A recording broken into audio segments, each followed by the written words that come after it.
It's pretty wild how fast AI is evolving, isn't it? It really is. Just a few years back, it felt, I don't know, more like science fiction. And now we have these systems just woven into daily life. Absolutely. And we're not just, using them like calculators. No, we're interacting with them. Sometimes it feels, well, surprisingly personal, almost like companions sometimes. That shift, yeah. From just a tool to something that feels more conversational, maybe more responsive. Mm. It opens up a whole bunch of questions. Right, like what's actually going on when we talk to these things. Exactly. And that's really at the core of our source material for today's deep dive. We're digging into an academic study. It was published in Nature Machine Intelligence, October 2023. The authors are Pataranutaporn, Liu Yu, Finn, and Maes. Yeah, strong team. Researchers from places like MIT, Arizona State, folks really looking closely at the human side of AI. Totally. And their idea in this paper is, well, it's really interesting because it steps beyond just the AI's technical specs. Our mission today is to unpack their core and I think quite innovative idea Which is? that when you interact with an AI, maybe the most important thing shaping your experience isn't the AI itself, it's you. Your beliefs about the AI. That's the crux of it, yeah. That our internal mental model, how we sort of imagine the AI works, what we think its goals are, might actually be like half the story. Has the story. In determining how we feel about the interaction, how we perceive it. Our minds are kind of filling in the blanks. Yeah. The inevitable information gap we have with these complex black boxes. And I mean, this isn't totally new, right? Humans projecting feelings onto things. Oh, absolutely not. We've been doing it forever. With computers, it goes way back. Think about Eliza. Ah, Joseph Weizenbaum, 1960s, that chatbot. Exactly. Super simple program, basic rules. Yeah. But people, they opened up to it. They felt understood.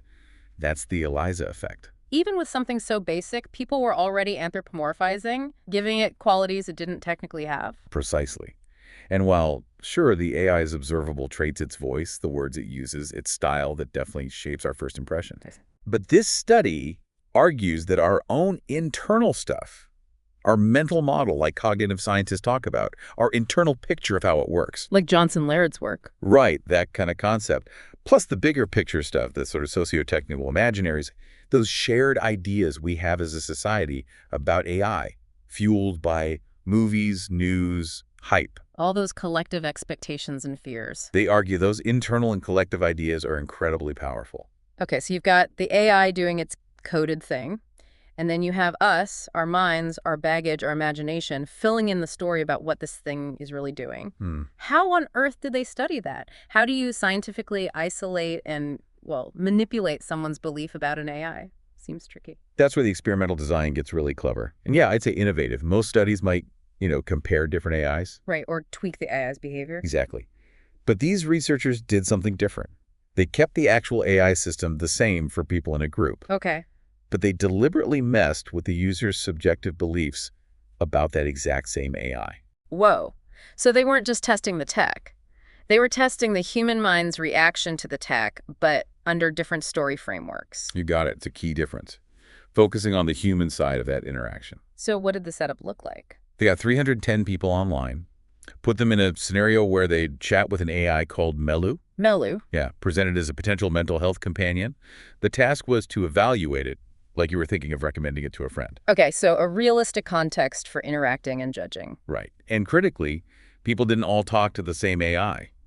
This was another smart move. Ah, okay. What were the options? 2 very different types. Some participants interacted with GPT-3. The sophisticated one, generative, complex conversation, the kind we see a lot now. Exactly. State of the art, basically.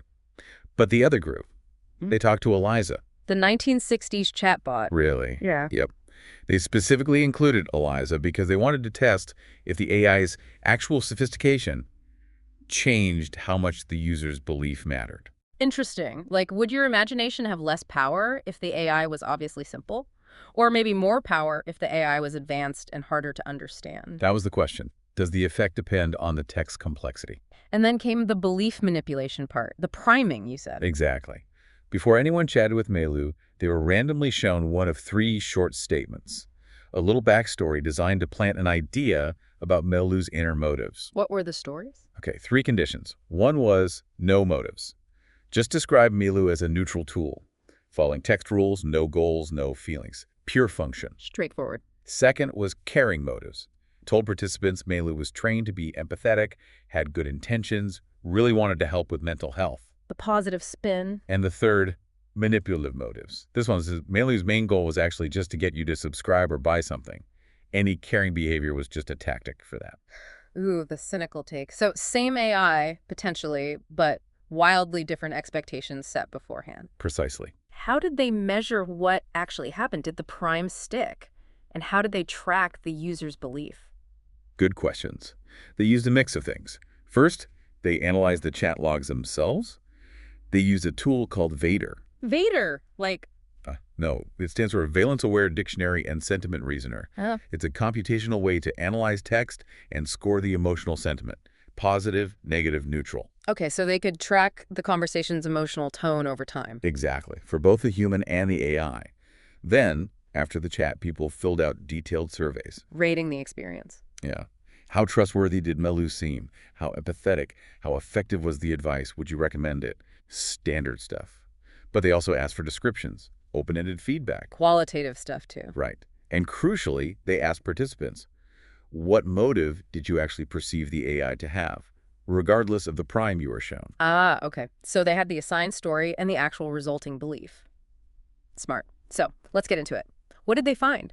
Did these mental models actually rule the roost? The findings are pretty striking. They really back up the core idea. First off, did the priming even work? Did it shape belief? Yeah, did people buy the stories? Mostly, yes. The caring prime and the no motives prime were pretty effective. Something like 89% who got the caring story actually perceived the AI as caring. Wow. Okay. And about 79% who were told no motives perceived it that way. So the positive and neutral frames landed pretty well. People seemed willing to accept the AI was helpful or just a tool. What about the negative one, the manipulative story? That's where it gets interesting. That prime was much less effective. Only about 24% who were told Maes was manipulative actually ended up perceiving it that way. Only a quarter. So what did the others think? A surprisingly large chunk of them still perceived Maes as caring, even after being explicitly warned about manipulative commercial motives. Huh. So telling someone the AI is out to get them doesn't necessarily make them believe it. Seems like it. Maybe the AI's actual behavior in the chat, even GPT-3s, felt helpful enough. Yeah. Or maybe there's just a baseline human bias, wanting a companion AI to actually be helpful. It seemed harder to push people towards a negative perception. Fascinating. But the study's main point, the really innovative bit, was about the perceived motive, right? What happened when they grouped people by what they ended up believing? Yes, exactly. And this is where the power of that internal mental model just jumps off the page. They found that what the user perceived the AI's motive to be had a much, much bigger impact on their experience than the prime they were initially given. The differences were huge when they grouped by perceived motive. So it wasn't just what you were told, it's what you actually internalized, what you believed. Totally. And the numbers are really telling, especially for the sophisticated GPT-3 agent. Let's look at some mean scores on a 1 to 7 scale. Okay. Trustworthiness.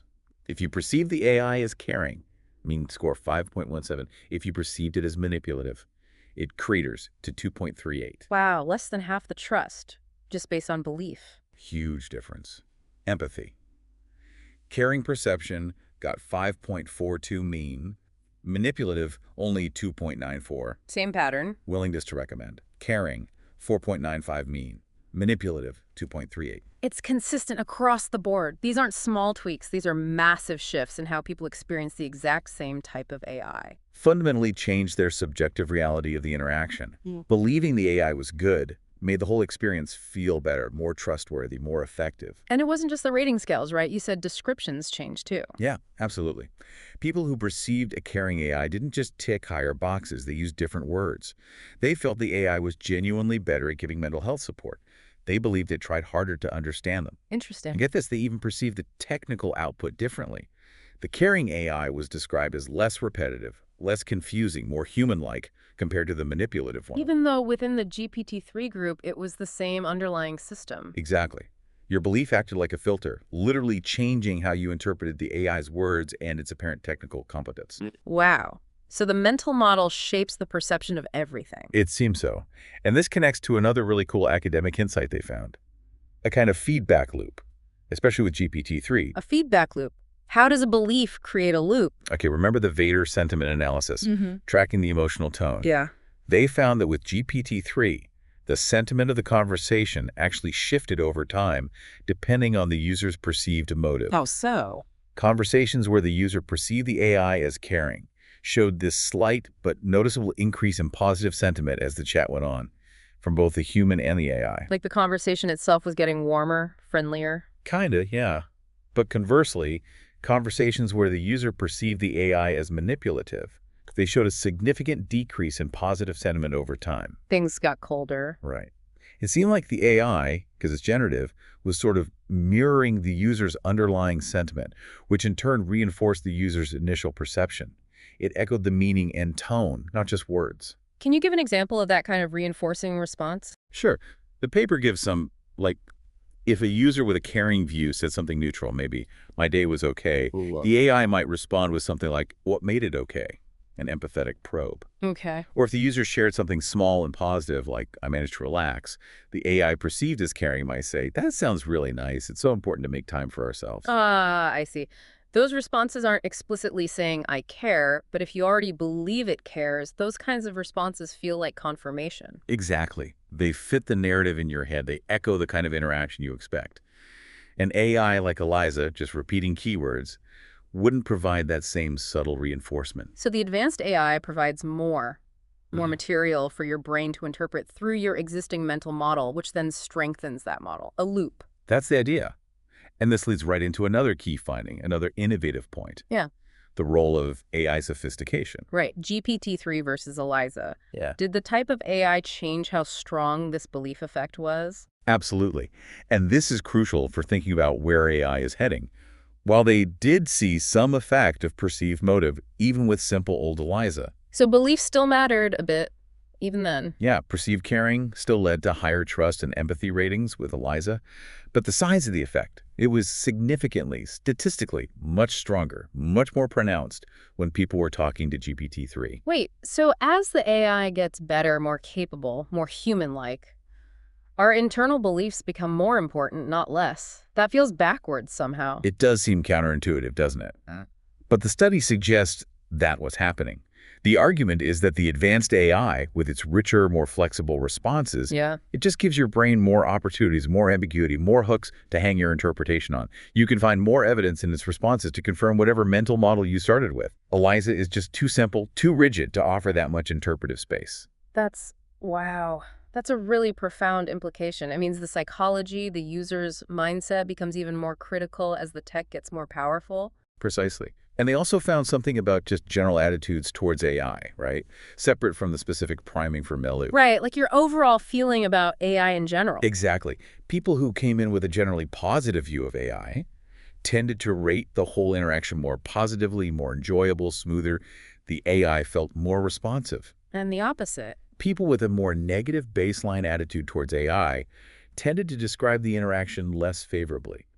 Using words like boring, repetitive, sometimes even like talking to a wall. So it's both the specific belief about this AI and your general feelings about all AI that shape things. Seems like both play a role.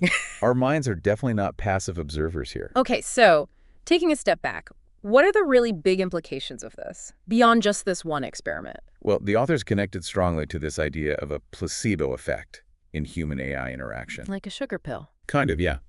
Citing other researchers who've seen similar things, your belief about the tech changes your experience, sometimes even your performance.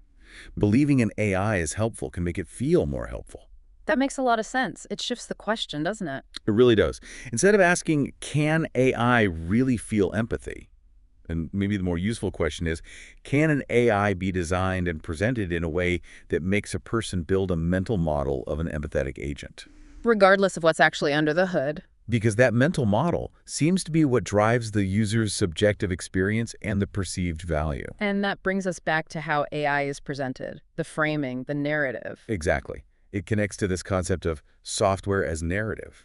The stories developers, marketers, the media tell about AI, they act as massive primers for all of us. They shape our collective expectations, the socio-technical imaginaries you mentioned. Right, and those shared stories then filter down and influence the individual mental models we bring to our own interactions, which this study shows can change everything about that interaction. Which leads to a really thorny ethical question, doesn't it? Oh, absolutely. The authors raise it directly. If we know that how we present an AI strongly influences the user's experience, maybe even making it more beneficial, say, in mental health, Yeah. should developers deliberately use positive framing, use that priming, almost like a therapeutic placebo? Or is the obligation absolute transparency? Tell people exactly what it is, warts and all, even if that makes the experience feel less good, less effective. It's a real tension. Is optimizing the subjective experience through framing a valid design goal, especially for good ends? Or does that risk manipulating users, building trust that isn't technically warranted? Medicine has wrestled with placebo ethics for ages with strict rules. Right. But for AI, this is all pretty new territory. We haven't figured out the rules yet. It definitely makes you think about the responsibility involved, not just in coding AI, but in talking about it. For sure. Now, we should mention limitations, of course. This was a short study. Interactions were, what, 10 to 30 minutes? Right, not like using an AI companion for months. Exactly. Yeah. So future research needs to look at long-term effects. Do these mental models stick? Do they change? Does priming wear off? They also suggest using richer methods, maybe interviews or drawing analysis, to get deeper into the user's mind. And does this apply beyond chatbots? They suggest it probably does. Think AI tutors, creative partners, maybe even diagnostic tools. Anywhere a user forms a mental model of the AI's intent or capability. Okay, so wrapping up this deep dive, the big takeaway from this really insightful study is our own minds are powerful players in human-AI interaction. Definitely. Our imagination, our beliefs, the stories we're told, they combine to create these mental models. And the models aren't just sitting there. They actively filter and shape our experience, how effective we think the AI is, how much we trust it, maybe even more than the AI's actual code. It really reframes how you might look at your own AI use. Totally. It makes you wonder, doesn't it? When you talk to an AI, a chatbot, a voice assistant, whatever, what's your mental model? What assumptions are you bringing? And how might that unconscious picture be coloring the whole interaction? And looking bigger picture. As these AIs get more sophisticated, more integrated into society, how do we handle this ethical tightrope? How do we balance the power of presentation with the need for honesty about what these systems are and what they aren't? Knowing that the story itself can be incredibly potent.